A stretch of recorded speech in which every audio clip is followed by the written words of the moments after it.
오늘 하나님 우리에게 주시는 말씀 마가복음 2장 16절과 17절 이 두 절 말씀 같이 한번 읽겠습니다. 한 목소리로 마가복음 2장 16절 17절 같이 읽습니다. 시작. 바리새파의 율법학자들이 예수가 죄인들과 세리들과 함께 음식을 잡수시는 것을 보고 예수의 제자들에게 말하였다. 저 사람은 세리들과 죄인들과 어울려서 음식을 먹습니까? 예수께서 그 말을 들으시고 그들에게 말씀하셨다. 건강한 사람에게는 의사가 필요하지 않으나 병든 사람에게는 필요하다. 나는 의인을 부르러 온 것이 아니라 죄인을 부르러 왔다. 아멘. 오늘 제목을 세간이 소중한 만남이다라는 제목을 정해봤습니다.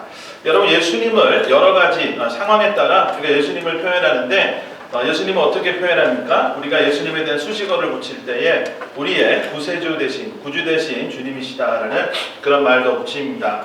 즉 메시아로 오신 주님, 그래서 메시아이신 주님이라고 부르기도 합니다.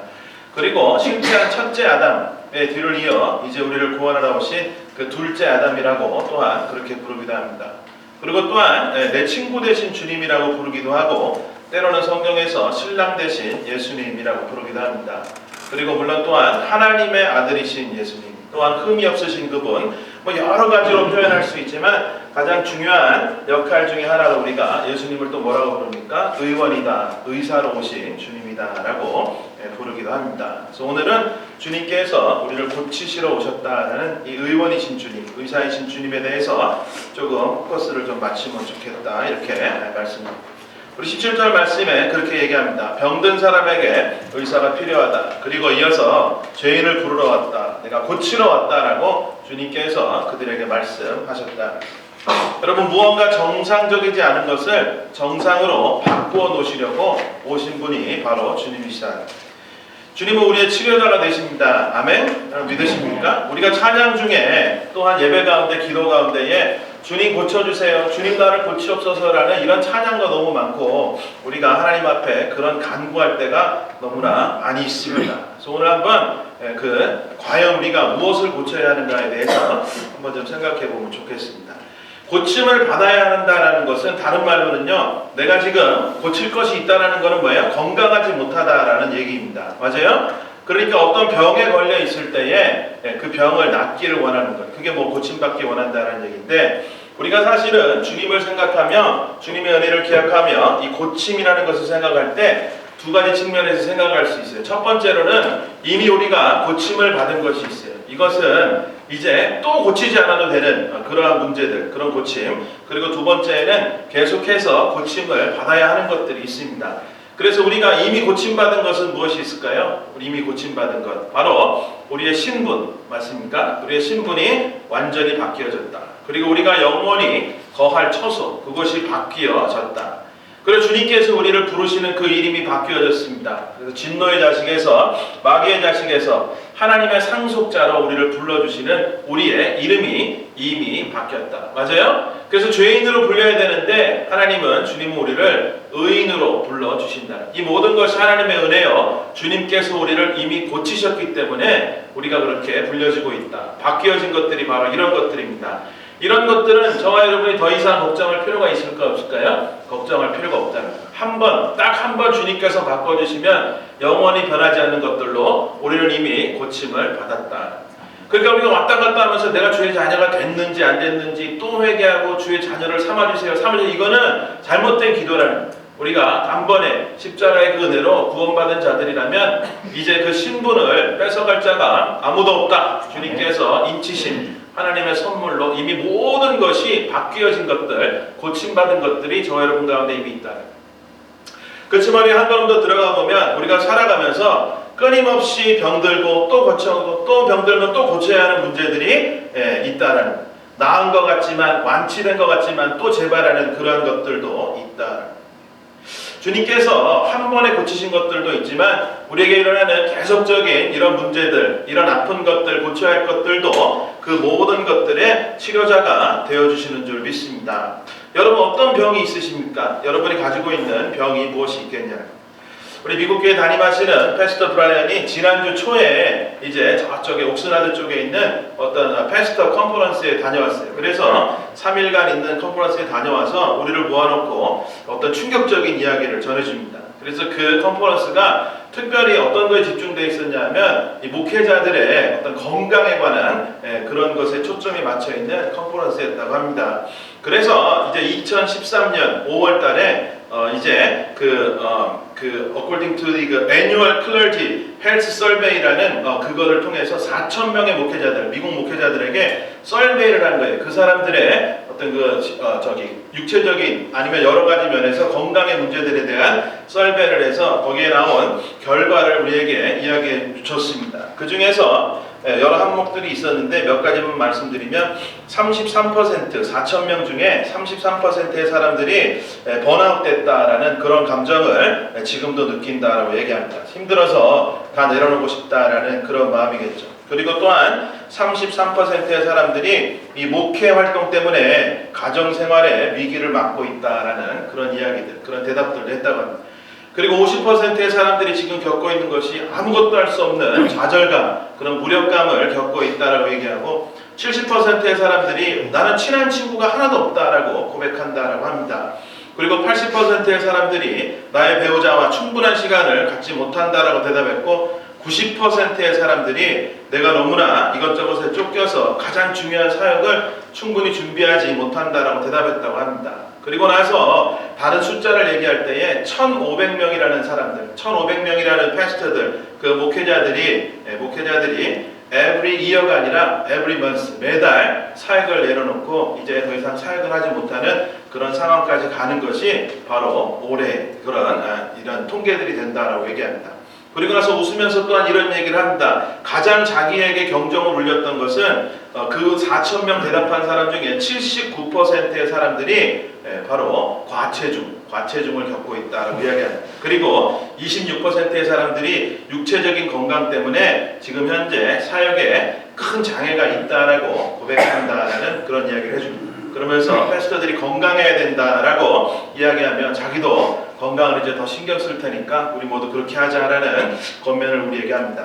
여러분, 이 설문조사의 결과가 무엇을 말해줍니까? 건강이라는 것이 우리가 생각할 때에 병들었다라면 피지컬리 감기가 들었다든지 이런 육체적인 건강만을 생각할 수 있는데 실제로는 그런 것들도 물론 병이 되지만 우리가 하나님 앞에 기도해야 할 것은 육신의 질병이 낫는 것뿐만 아니라 여러 가지 영역에 있는 그런 우리의 건강을 위해서 하나님 앞에 기도해야 된다. 그래서 제가 주보에도 좀 적어봤지만 4가지 영역에 그런 우리가 살펴볼 건강의 모습들이 있지 않는가. 첫 번째로 우리가 피지컬한 그런 건강을 얘기합니다.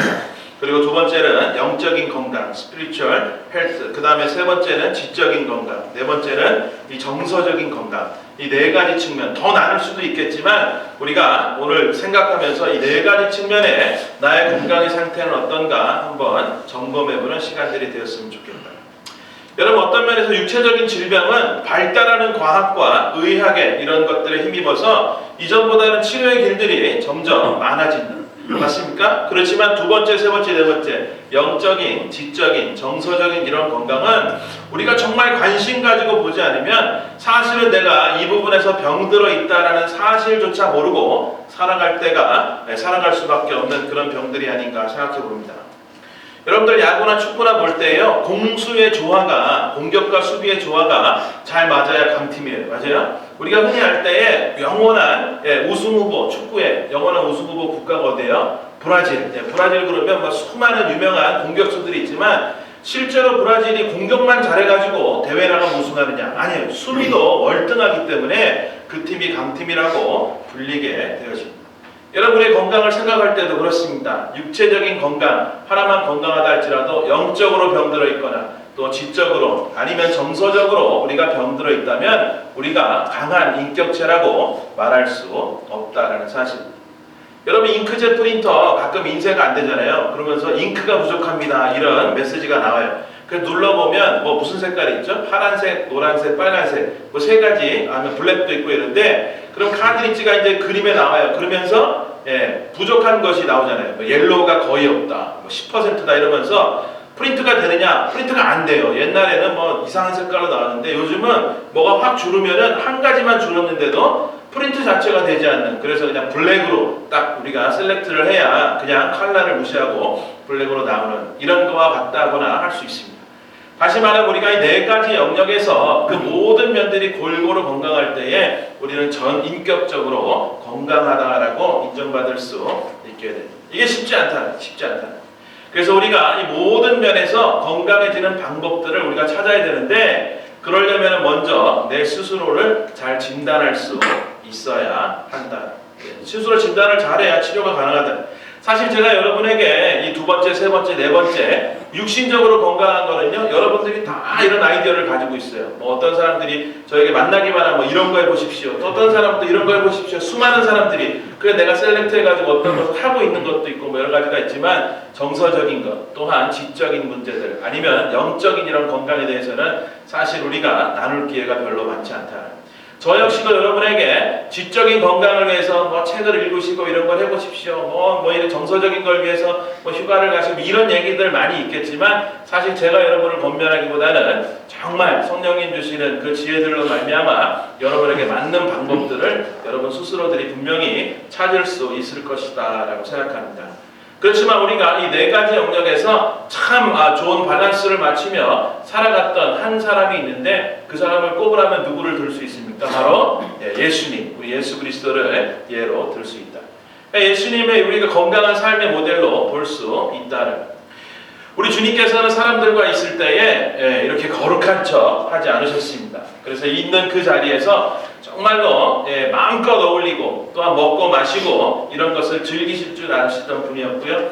그리고 죄인들, 어떤 사람들을 찾아가셔도 들으셨고 그들에게 말씀하시며 또한 치유하시기 위해 만지셨고 열정을 다해 최선을 다해 있는 곳에서 그들을 섬겼던 그런 분입니다. 그리고 또한 어떤 지적인 정서적인 이런 면이라고 볼 수 있는데, 홀로 있는 그 시간에는 늘 하나님과 대면하기를 즐겨하셔서 늘 기도의 자리에 나아가셔서 혼자 하나님을 대면하며 기도하셨던 그런 어떤 삶의 균형 있는 그런 모습으로 우리에게 보이셨던. 그렇지만 다시 이제 세상에 나와 사역을 전하러 다니실 때는 쉼 없이 열정을 다해 최선을 다해 살으셨던 아주 건강한 삶을 사셨던 분입니다. 그래서 우리가 정말 신체적인 건강을 위해서 규칙적으로 운동하는 것들이 중요한 만큼 중요한 것처럼, 다른 영적인, 지적인, 정서적인 이 건강을 우리가 한번 점검해 보면서 내가 부족한 것이 무엇인가, 그래서 레벨을 올려서 이 네 가지의 영역들이 평균을 맞출 수 있는 그런 일에 우리가 방법들을 찾아봐야겠다. 자, 오늘 말씀을 다시 한번 보면요, 어떤 사람들의 이야기로 시작합니까? 사실은 오늘 16절 처음 말씀에 바리새파의 율법학자들이라는 말씀으로 시작합니다. 그리고 나서 다른 이름들이 등장하는데, 어떤 이름이 등장해요? 우리 예수님 등장하고요, 죄인들과 세일이라는 이름이 등장합니다. 그리고 간단히 내용을 요약하자면, 바리새파의 율법학자들이 항의하는 거예요. 누구에게 항의합니까? 제자들에게 항의합니다. 제자들에게. 근데 이 사람들이 한번 맺혔던 것이 있어요. 그게 뭘까요? 맺혔던 것. 우리가 지난주에 봤지만 중풍병자를 고치시면서 죄사함을 선포하셨을 때 이 사람들이 항의하는 마음을 갖고 있었어요. 그죠? 근데 그때는 말로 했나요? 마음속으로만 생각했나요? 마음속으로만 생각했어요. 근데 주님께서 그 마음을 보시고 그들을 나무라는 장면이 나왔는데, 이제는 이들이 참지를 못하는 거예요. 자기가 뭔데 죄사함을 이렇게 막 선포하느냐라는 그런 불만을 가졌던 똑같은 사람들인데, 이제는 하다하다 죄인들과 어울려서 뭐 밥을 먹고 뭐 파티를 즐기시는 주님을 보면서 도저히 참을 수 없는데도 주님께는 얘기하지 못합니다. 제자들한테 찾아가가지고 어떻게 니네 스승은 저런 짓을 할 수가 있냐라고 항의합니다. 그런데 대답을 누가 해요? 제자들이 대답하지 않고 누가 해요? 예수님께서 그들에게 항변하고 있는 그러한 장면이 오늘의 장면입니다. 여러분, 무엇이 문제가 됩니까? 예수님의 관점과 이 바리새파 율법학자들의 관점, 이것 때문에 사실은 주님께서 그들을 책망하고 있는 장면이 오늘의 장면이 된다. 그러기 위해서는 이 바리새파 율법학자들은 이 상황 속에서 무엇을 중요하게 여겼고, 또 예수님께서는 이 상황 속에서 어떤 것을 가장 소중하게 생각하셨는가, 우리가 그것을 보면 이 문제가 클리어하게 해결이 됩니다. 결론부터 얘기하자면 예수님께는 뭐가 소중했습니까? 바로 사람들이 소중했다. 그렇지만 바리새파 율법학자들에게는 사람이 가장 소중한 것이 아니었다라는 것을 볼 수 있습니다. 여러분 성경 어디에 보더라도 주님은 단 한 번도 사람을 수단으로 여기신 적이 없습니다. 언제나 사람이 목적이 되셨습니다. 그래서 주님께서 이 땅에 오신 목적도 잃어버린 자를 찾아 구원하러 오셨다라고 선포하십니다. 내 몸을 내어주고라도 한 사람의 영혼, 너를 살리기 위한 그런 결단으로 왔다. 그래서 내가 십자가를 달게 진다라는 그 결정을 가지고 사람을 소중하게 여기시는 그 마음을 가지고 이 땅에 오셨다. 반면에 바리새파 율법학자들에게는 뭐가 중요했습니까? 뭐가 소중했어요? 율법, 율법, 모세의 규례, 유대의 전통이 더 소중했다. 사실 우리가 이 바리새인 같은 놈들하고 서로 농담삼아 이렇게 얘기하기도 하는데 실제로는요, 이 바리새파 율법학자들, 바리새인들이요 그렇게 욕먹어야 될 사람들은 아닙니다. 왜 그럴까요? 사실 이 사람들의 전통을 보면요, 이런 거예요. 뭐 자유주의 요즘도 이러고 있다가 우리는 보수를 지향한다 이래가지고 뭐 이런 교단들이 하나 나오고 이렇듯이 이 시대로 쉽게 얘기하면 이 바리새파가요 어떤 유대인들 중에서 특별히 따로 나와가지고 이렇게 교파를 형성한 그런 사람들이라는 거예요. 근데 이 사람들이 추구했던 게 뭘까요? 추구했던 게 아주 높은 차원의 경건을 추구했던 사람들입니다. 여호와 종교를 지켜내고자 한 보수파 유대인들. 그래서 이들이 싫어했던 사람들 부류가 뭐냐면 로마 정부의 아부하고 헬라의 문화들, 그러니까 로마의 문화들을 맹목적으로 받아들이는 이런 자유로운 유대인들에 대해 의분을 느껴서 우리가 그럴 수 없다. 하나님께서 우리를 선택한 민족에 어떻게 우리 사람들이 헬라의 문화들을 그렇게 받아들이고 로마에 급신급신하고 할 수 있느냐. 우리는 이 하나님의 말씀을 지키는 사람들이 되어야 된다라고 뭉쳐진 그런 조직이 뭐예요? 바리새파 사람들이라는 거예요. 그래서 이들은요 사두개파랑 좀 달라요. 뭐 이건 긴 얘기가 되니까 남아야겠지만 이 사두개파 사람들은 부활도 믿지 않고 있던 사람들이지만 이 바리새파 사람들은 천사도 믿었고 영생을 믿었던 그러한 사람들입니다. 또 폭력도 싫어했던 사실은 그다지 나무랄 게 없는 사람들이었습니다. 그래서 우리가 사실은 이 바리새파 사람들을 무작정 욕할 수는 없습니다. 그 정말 내 스스로가 하나님의 말씀대로 정말 글자 그대로 한번 살아보겠다라고 그렇게 살아냈던 사람들이 이렇게 사는 것보다 정말 하나님의 사랑이 더욱더 우선에 있어야 하는구나 라는 것을 비로소 깨달은 사람들은요 이 바리새파 사람들이 잘못됐다라고 얘기할 수 있어요. 근데 말씀대로 살지도 않고 말씀이 우리에게 주는 교훈대로 살아보려고 하지도 않는 사람들이 이 바리새인들은 잘못된 사람들이야 라고 이야기할 수는 없다라는 것입니다. Anyway, 이제 그 바리새파 율법학자들이 볼 때에 예수님께서 죄인들과 어울린다라는 것은 있을 수 있는 일이에요? 있을 수 없는 일이라는 거예요. 저들이 누구예요? 로마에 굽신굽신하고 민족을 배신해서 돈 뺏어다가 로마에다 갖다 주고 자기네 배를 불리는 그런 죄인들인데 어떻게 거룩하다는 사람이 그들과 어울릴 수 있는가? 그래서 저 죄인들과는 우리는 어울릴 수 없는 저주받아야 되는 사람들인데 어떻게 어울릴 수 있는가? 참을 수가 없는. 그래서 참을성의 한계가 왔습니다. 그래서 이제 예수님의 제자들에게 참지 못하고 이런 항의들을 하고 있는 것입니다. 그런데 주님의 관점은 어디에 있었다고요? 사람이 소중했다는. 그러니까 부사적인 꾸밈만들, 죄인, 죄 지은 사람, 이는 앞에 있는 단어에 신경 쓴 것이 아니라 주님의 오로지 관심은 소중하게 생각한 것은 사람이 소중했다라는 것입니다. 그래서 우리가 이런 관점으로 우리도 행동해야 된다. 누구를 만나든지 사랑으로 대할 수 있는, 관심으로 다가갈 수 있는 우리의 결단이 이 아침에 있었으면 좋겠다라고 여러분에게 권면합니다. 주님은 오늘 죄인들 곁에 계세요. 그렇지만 바리새파 율법학자들은 어디에 있었을까요? 이 성경에는 정확하게 나와 있지 않지만 여러 가지를 이제 정리해보고 성경학자들의 이야기를 종합해보면 이 바리새파 율법학자들은 죄인과 세리와 예수님이 밥 먹는 그 자리에 있지 않았다라고 얘기합니다. 어디 있어요? 문 밖에서 기다리고 있는. 왜 그럴까요? 그들과 섞여서 있으면 할 말이 없는 거예요. 야, 너도 그 자리에 있었잖아. 그럼 할 말이 없잖아요. 우리는 구별된 거룩한 사람들. 예수님은 죄인과 세리들과 밥을 먹고 있지만 우리는 결코 그렇게 하지 않는다. 문 밖에 서 있다가 제자들 불러다가 니네 스승 왜 저러냐 이러고 이제 그들에게. 그렇지만 주님의 관점은 뭐예요? 사람이 소중했기 때문에 그 죄인들의 무리 가운데 섞여서 있으셨던 주님의 모습을 볼 수 있습니다. 여러분 오해하면 안 됩니다. 우리가 그렇지 죄인과 어울려서 그렇게 죄 짓고 살아도 된다라는 말이 아니라 우리는 구별된 삶을 살아가지만 그럼에도 불구하고 그 누구든지 우리가 거절하지 않고 죄인들이라 할지라도 그들과 어울려서 살아갈 수 있는 사람을 소중하게 여기는 그 마음을 가져야 한다는 것을 이야기합니다.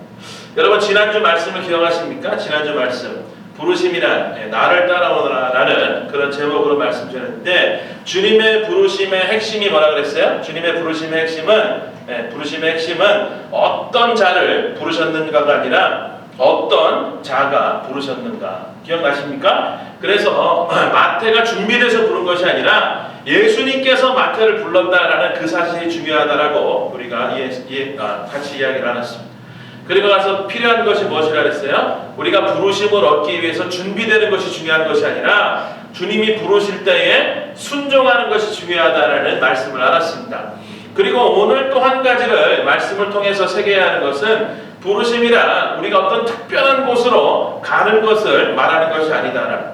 내가 지금 있는 그곳이 주님께서 부르신 곳이라는 그 사실을 인지하는 것, 그것이 우리에게 필요하다. 여러분 아직도 부르심을 기다리십니까? 주님이 나를 어디로 부르실까? 어디로 부르실까? 이 기도의 제목이 이제는 바뀌어야 할 줄 믿습니다. 주님, 내가 있는 그곳에 주님께서 나를 부르셨음을 믿습니다라는 이 기도가 우리에게 있어야 할 줄로 믿습니다. 우리의 집이 바로 우리 부르심이 있는 곳이며 직장이, 학교가 내 삶의 터전이 주님이 부르심이 있는 곳이라. 그렇기 때문에 내가 있는 그곳에서 어떤 사람을 만난다 할지라도 그 사람을 어떻게 여겨한다고요? 주님이 그러셨던 것과 같이 그 사람들을 소중하게 여기는 그 마음의 결정이 우리에게 있어야 됩니다. 결정이라고 얘기했습니다. 결정이라고. 그 사람들 하는 거 봐서가 아니라 나에게 잘하면 나도 잘해주고 못하면 못해주고 이런 것이 아니라 주님과 같은 결정된 그 마음을 내가 만나는 모든 사람들을 소중하게 여기겠다라는 그 결정이 이미 우리에게 있어야 한다. 그리고 마지막으로 주님은 우리에게 또한 중요한 것 한 가지를 가르치고 계신데 만남의 소중함을 몸소 보이고 계십니다. 그래서 만남이 소중한 이유가 뭘까? 만남이 소중한 이유. 오늘 말씀을 나누면서 만남이 소중한 이유는 고치기 위해서 만남이 필수다. 의사가 환자를 고칩니다. 우리가 얘네가 아팠을 때요, 어쩔 때 한번 이 의사가 좀 얘기를 해줄까 이러면서 전화를 해가지고 소아과 의사한테 물어본 적도 몇 번 있었어요. 얘네가 뭐 우리 딸이 몇 살인데 이렇게 아픈데 어떻게 하면 좋겠습니까? 한두 번 그런 일이 있었는데 사실은 그렇게 해도 병을 치료하는데 도움이 안 되지는 않습니다. 그렇지만 병을 고칠 때에 가장 중요한 방법이 무엇일까? 뭘까요? 바로 환자를 직접 대면해서 그 사람을 보며 그 사람의 상태를 알아보는 이런 것들, 그것이 효과적으로 병을 고칠 수 있는 이런 일들이 되었습니다. 여러분 주님의 치유하심이 성경에 많이 기록되어 있는데 주님께서 어떤 사람을 고치거나 치유하셨을 때에 항상 그 고치는 사람 곁에 함께 있었음을 보게 됩니다. 맞아요? 그래서 그들의 말씀을 들어주시고 그들에게 말씀하시며 또한 그들을 만지심으로 그들을 고쳐냈음을 볼 수 있습니다. 오늘 말씀도 마찬가지를 바리새파 율법학자들을 향하여서 내가 의원으로 왔다, 고치러 왔다. 그 자리에 주님이 누구와 함께 있었어요? 세리와 죄인들과 함께 있었다. 그들과 만남을 가졌다라는 이 사실이 중요합니다. 우리가 늘 주님, 내가 주님의 도구가 되길 원합니다. 주님의 복음 전하기를 원합니다라고 기도만 하고 찬송만 하고 예배드리면서 우리가 실제로 그들과 만남을 갖지 않는다면 이런 치유의 사역들이 일어날 수 있겠는가? 결코 일어날 수 없다. 여러분 그렇지만 환자를 만난다는 것은 참 위험합니다. 참 위험해요. 그죠? 뭐 때문에 위험합니까? 환자가 해코지해서 위험한 것이 아니라 전염병이라도 있을라 치면 혹시라도 이렇게 대하는 의사들 슈퍼박테리아 때문에 1년에 25,000명이 죽었다라고 얘기하는데 주로 그 슈퍼박테리아 때문에 사람들이 어디서 죽었는지 아세요? 병원에 있는 사람들이 많이 죽었어요. 병원에. 왜? 박테리아 가진 사람이 이제 거기 있잖아요. 조심을 했는데도 옮아서 의사도 죽고 또 주위에 있는 환자들 또 방문했던 사람들도 죽게 되는 어쨌거나 엄청난 사람들이 죽어가요. 그럼에도 불구하고 고치려면 그 환자들을 대면하여 그들과의 만남을 통하여서 그들을 가장 효과적으로 고칠 수 있다. 여러분 주님께서는 어떤 그런 우리가 생각하는 병이 옮고 하는 정도의 위험만을 감수한 것이 아니라는, 주님은 위험을 무릅쓴 정도가 아니라 본인이 마셔야 하는 그 쓴 잔이 무엇인지를 처음부터 알고 오셨다는, 다시 말해서 십자가를 지실 것에 대해서 미리 다 알고 기꺼이 우리를 고치러 오셨다는 그 사실이 우리를 감동하게 합니다. 그것도 멀리서 보좌에서 이 하나님이신 그 주님께서 사람들 뭐 나라 닦지 마라 컨트롤하신 것이 아니라 직접 사람의 몸을 입고 이 땅에 오셨다. 이것을 우리는 인카네이션, 성육신 사건이라고 이야기합니다. 이유는 만나주시기 위해서 오셨다. 만나주시기 위해서. 인격 대 인격으로 죄인된 우리를, 연약한 육신을 가진 우리를 고치시려면 그분도 똑같은 몸과 성정을 가지고 오셔야만 우리의 만남을 가질 수 있기 때문에, 목적은 그래야 고치실 수 있기 때문에, 그 만남이 소중했기 때문에 하나님께서 예수님 육신의 몸을 입고 이 땅에 오셨다.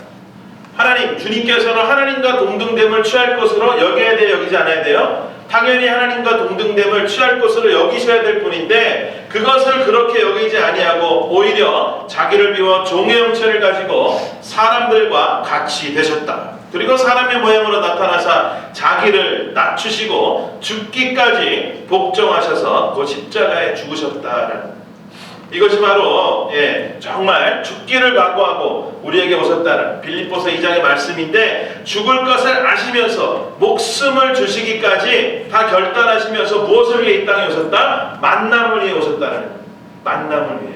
왜? 고치기 위해.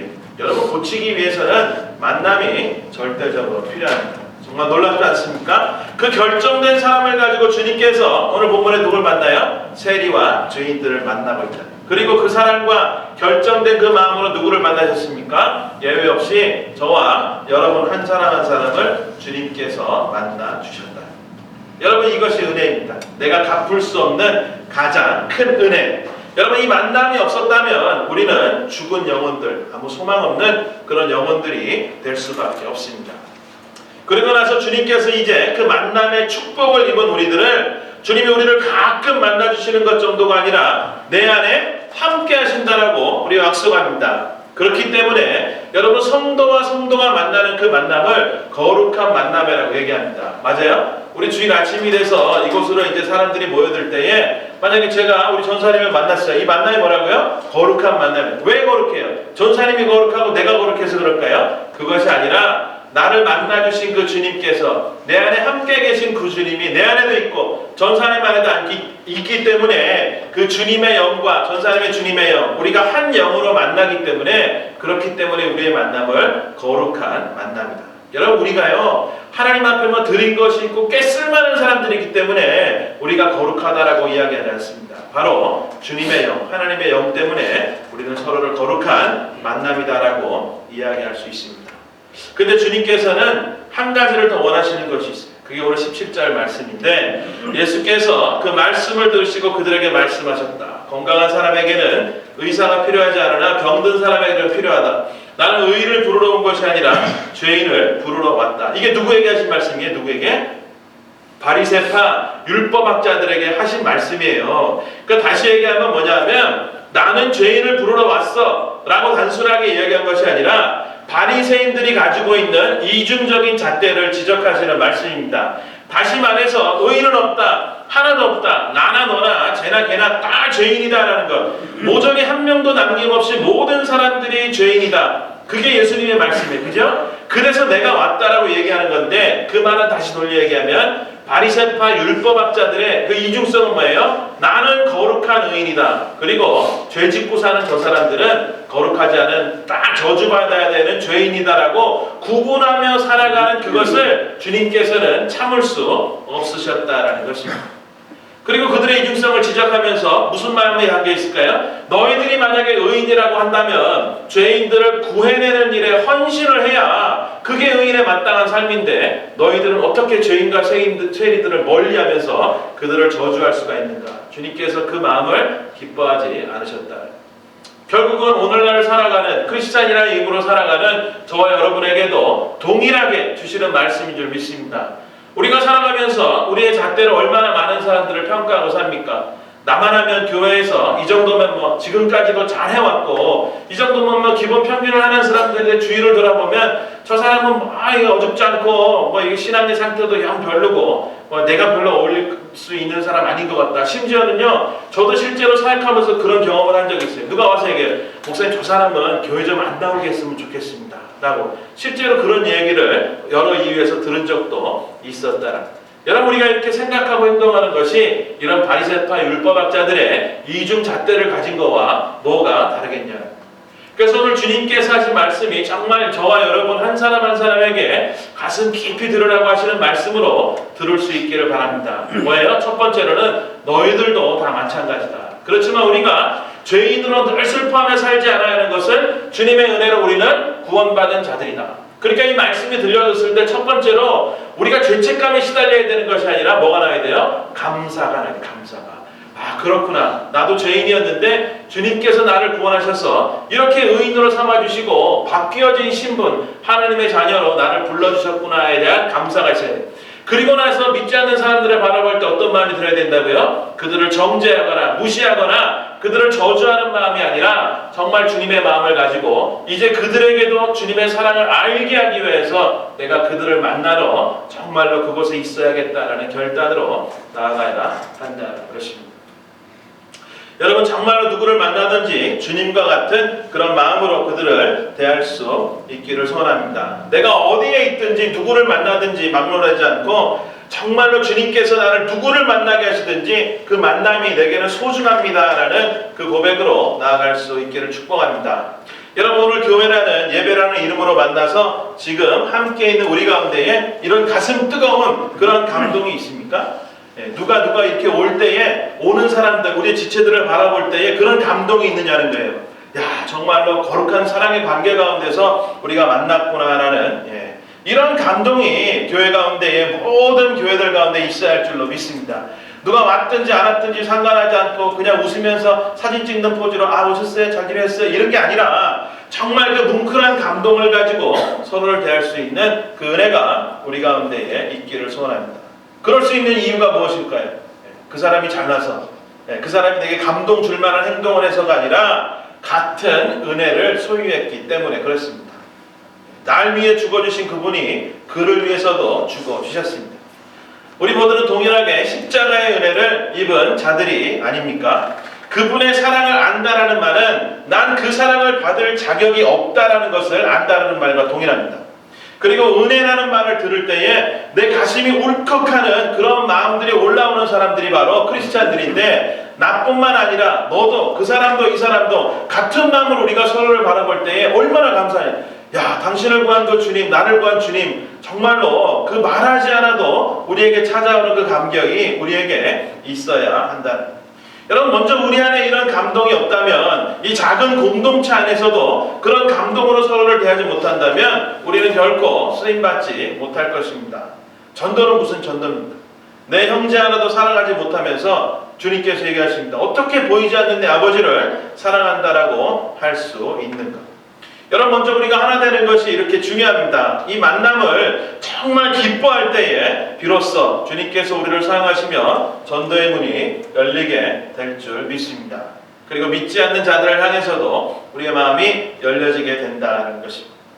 여러분, 아무리 다가서지 못할 이유가 있더라도, 그들이 문제 있는 사람이라도, 혹은 내가 아무리 바쁘더라도 하나님께서 우리에게 허락하시는 그 모든 만남을 사모할 수 있는 그런 저와 여러분 모두가 될 수 있기를 축복합니다. 여러분, 그것을 대표적으로 나타내는 예가 선한 사마리아인의 이야기입니다. 그 강도 만난 자 앞에 세 사람이 지나가요. 첫 번째 누구예요? 제사장이 지나가고, 두 번째 레위 사람이 지나갑니다. 맡은 일이 있었던 바쁜 사람들이에요. 그죠? 하나님을 예배하기 위해서 준비하러 가던 예루살렘 성전으로 가던 사람들이었지만 그 자리를 지나칩니다. 왜? 사람이 소중하지 않았습니다. 그들이 맡은 일이 소중했고 율법과 전통이 소중했던 그 사람들은 그 만남을 피해 도망갔지만 그 사마리아인이 한가해서 그를 만났겠냐? 그게 아니라 아파하는 사람이 소중했고 또 그 만남이 있어야만 그가 치유받을 수 있었기 때문에 가던 길을 멈추고라도 그 사람에 다가갔던 그 사마리아인, 그를 우리는 성경에서 선하다라고 이야기합니다.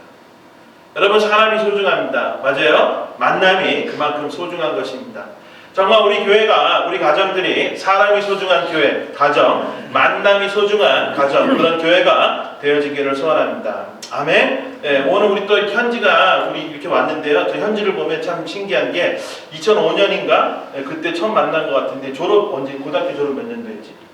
저 고등학교 졸업 2005년. 그러니까 고등학교 졸업하고 바로 왔을 때 제가 청년부 사역자로 섬기다 그 교회에서 처음 만났던 뭐 그런 아이인데 이제 몇 년 만에 북가주로 지금 가 있는데요. 다시 만나는데 이 만남이 얼마나 귀한지 모릅니다. 이 만남이 왜 귀할까요? 현지가 우리 교회에 참석한 게 그래서 뭐 그냥 귀할까요? 뭐 이렇게 헌금하니까 귀할까요? 아니면 뭐 제가 현지한테 기대하는 게 있고 현지가 나한테 기대하는 게 있어서 귀할까요? 그게 아니에요. 그게 아니에요.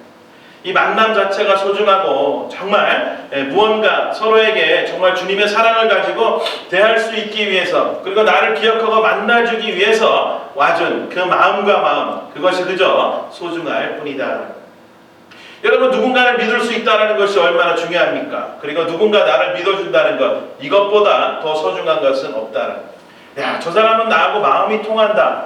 그런 사람이요 3명만 있어도요 우리의 삶은요 저 살만한 삶이에요. 어디 가서 참 마음이 답답하고 이럴 때 내가 정말 마음을 터놓고 얘기할 수 있는 친구 한 사람만 있어도 우리의 삶이 풍요로워졌는데 하물며 여기 모여있는 이만큼의 사람들이 서로의 마음과 마음이 통하면서 주님의 그 영을 가지고 서로 감사하며 감격하며 섬기는 그 마음으로 우리가 살아갈 수 있다면 여러분 사실은요 세상을 다 얻은 것보다 더 큰 기쁨으로 이 땅을 살아갈 수 있다.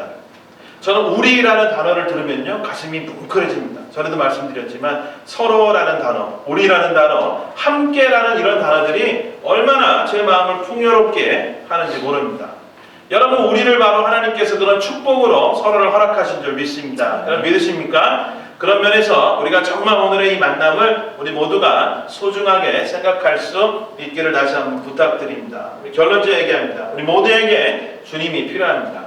오늘 말씀에서도 나는 의인을 부르러 온 것이 아니라 죄인을 부르러 왔다. 그래서 중요한 단어는 죄인 의인이 아니라 주님께서 부르러 왔다. 부르신다라는 이 단어가 중요합니다. 여러분 주님께서는 마태를 부르셨습니다. 맞아요? 그리고 부르심에 순종한 마태의 모습 그리고 오늘 이 잔치의 자리에도 마태의 집이고 마태가 함께하고 있는 아마도 이 말씀을 하시면서 마태와 눈이 맞았을지 모릅니다. 마태와 그래 너는 내 부르심에 응한 사람이다. 여러분 가장 존귀한 분이 내 이름을 불러주셨습니다. 여러분이 다 그 부르심에 그 초청에 응했기 때문에 우리는 공히 주의 자녀가 되어지는 놀라운 은혜를 입게 되었다. 여러분 좋아하는 선생님이 내 이름을 불러줘도요 마음이 설레요. 그죠? 그리고 과거에 좋아했던 우리 어렸을 때 생각하면 좋아했던 어떤 이성 그런 제가 남자니까 어떤 여자 자매가 내 이름만 기억해줘도요 뭐 가슴이 뛰고 야 저도 나한테 관심이다 내 이름을 다 아네 하는 그런 마음이 뛰었던 누군가 나를 불러준다는 것은 그렇게 참 감동이 있는 그런 일인데 내가 죄인임을 아심에도 불구하고 또 앞으로 지을 죄까지도 다 아심에도 불구하고 할 수 없는 연약한 존재임에도 그것을 모두 아심에도 불구하고 주님께서 나를 부르신다. 여러분 이것이 은혜요 바로 기적이다는 사실입니다. 주님이 우리 한 사람 한 사람과의 만남을 그렇게 소중히 원하시는 이유는 단 한 가지 뭐예요? 사랑하시기 때문입니다.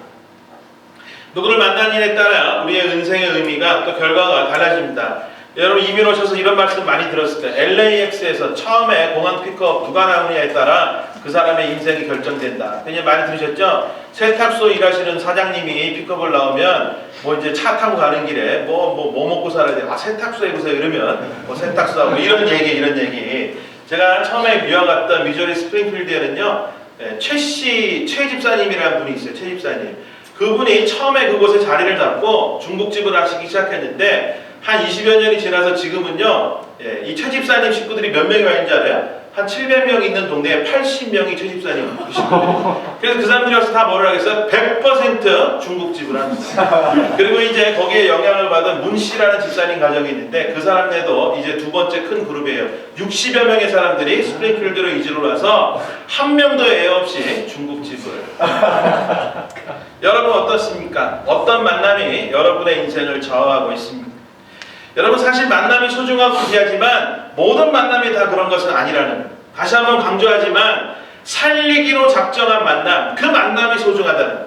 여러분 오늘 아침에 혹시 뉴스를 보셨나요? 케냐에서 어떤 몰에서 인질극, 지금은 해결되는지 모르지만 제가 아침까지 뉴스를 보고 올라올 때에도 인질극이 해결되지 않았다는 거예요. 그래서 한국 사람 여자 1명을 포함한 39명이 이미 죽었고, 그리고 지금도 인질과 대치극이 벌어지고 있는 상황이다. CNN 뉴스에 그렇게 나와 있는 것을 보고 왔습니다. 여러분, 이런 만남도 소중합니까? 인질과 알카에다 그 사람들의 만남이 소중합니까? 소중하지 않아요. 왜 소중하지 않아요? 그 사람들의 목적은 죽이려고, 그 사람들을 망하게 하려고 상처내기로 작정한 만남이기 때문에 그런 만남은 의미 없는, 소중하지 않는 만남이 되어집니다. 그렇지만 반면에 이미 사랑으로 결정된 사람들, 그리고 그런 것을 가지고 서로 고대하는 만남, 그 만남이야말로 살리기 위해서 결정되어진 만남이야말로 우리에게 필요한 만남.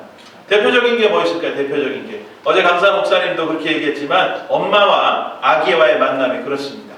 아기를 임신해서 10달 동안 배에 품고 있을 때에 태어나지도 않은 아기인데 이미 엄마의 사랑은 결정되어 있습니다. 맞아요? 애가 잘생기게 태어나면 사랑하고 좀 애가 좀 모자라게 태어나면 사랑하지 않겠다라고 결정한 엄마는 없다는 거예요.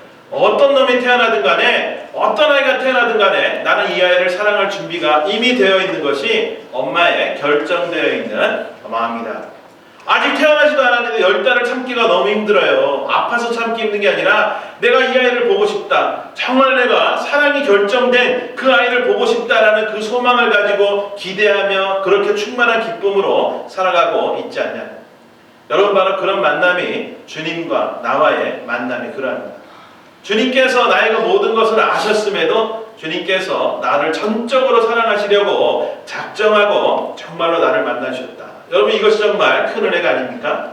정말 그런 주님을 혹시라도 만나지 못한 우리 가운데 어떤 지체들이 있다면 이 아침에 그 주님의 부르심에 응하며 결정된 주님의 사랑에 나는 응하기만 하면 된다. 주님, 내가 그 사랑을 받아들이겠습니다. 입기 원합니다라는 그 결정으로 주님 앞에 나아갈 수 있기를 간절히 부탁드립니다. 그리고 나서 이제 저와 여러분 먼저 그 사랑을, 은혜를 입은 우리를 통해 또한 그 사랑을 나타내기를 원하시는 주님의 마음을 우리가 다시 한번 결단할 수 있기를 바랍니다. 오늘 결정해야 됩니다.